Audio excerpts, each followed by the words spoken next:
Hello everyone. Today we're going to practice using the sine rule a little bit, and we're going to watch out for a particular pitfall which we might hit using the sine rule. Now, what is the sine rule? The sine rule states that for a triangle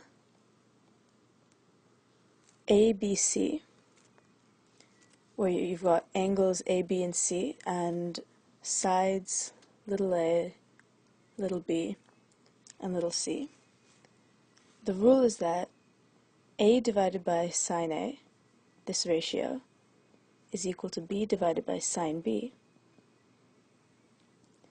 is equal to C divided by sine C. Alright, now let's look at a slightly different looking triangle, like this. Say this point is A, this point is B, and this point is C. We know the values of the length of this side, A, and the length of this side, C, and we want to calculate the length of B. Now, if we plug these values into our formula, A over sine A is equal to B, or to show B is unknown, let's call it X. X over sine B, where A, B, and little a are all known, and we're looking for X. This would give us a correct X value, but this is the tricky part. There are two correct X values here, because we know A and we know C, but we don't know the size of angle C. So, hold on, let me change this a bit. We know A, and we know the angle big A, and we know our side length C, and we're looking for C, assuming X and B are unknown. So that would make C over sine C is equal to A over sine A. But the tricky part is our angle A could be in this orientation, or it could be in this orientation.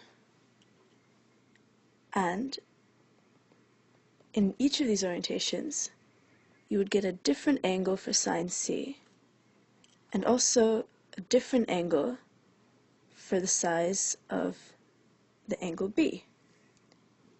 And you would also mess up your answer for X over here, because X could either be this length or this length. So here, we knew A, and we had two valid sides, so it seems like we could have applied the formula. And if we did, we would get a right answer. But there's also a second right answer. Now, this doesn't happen all the time. It's only in a few special cases, but you should always watch out for it. Just check and see if there's any way, if you can swing a side out to make a triangle which also satisfies whatever values you've been given so far. Let's try that. Here's our problem. See if you can find angle R, or sine R. Okay, let's try this now. By the sine rule, we know that the side opposite to angle R, 42, over sine R is equal to the side opposite Q, that's 30, over sine Q, that's sine 40. Okay, so this gives us a valid formula for sine R, which we could solve. But is there any other way to orient this triangle given the values we have? And the answer to that is yes. Yes, there is. If we rotated this side upwards, So it came along here, we would get another valid triangle where the size of angle Q is still 40, the size of side R is still 42, and the size of side Q is still 30. And this would give us a different value for the angle of R. So you see, we have to watch out for this. Let's try applying the sine rule in a normal situation. If we went further with this, how would we find both possible values of R? Well, if we multiply this out, we see that 42 sine 40 over 30 is equal to sine R. We could plug that into our calculator and get a value of approximately 65 degrees. So we know that sine 65 is equal to our left-hand side here.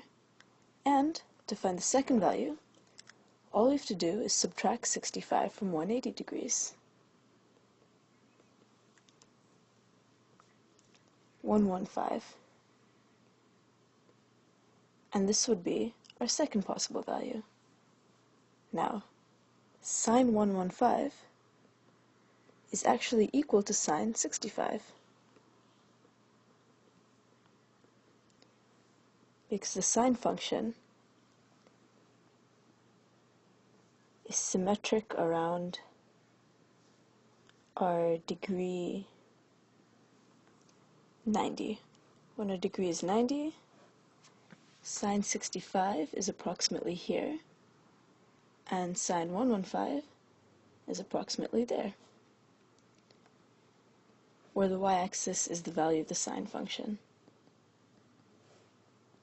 So you see that sine 65 and sine 115 have the same value because they're both the same distance from 90 degrees.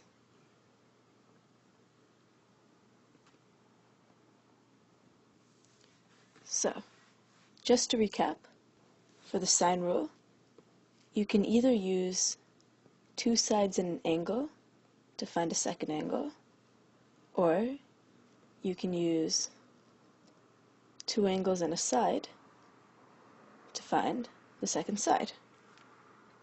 And you should always check whether you can swing a side in either direction while keeping the values given constant to see if you can get a second answer. But you won't always get a second answer. Alright, see you next time.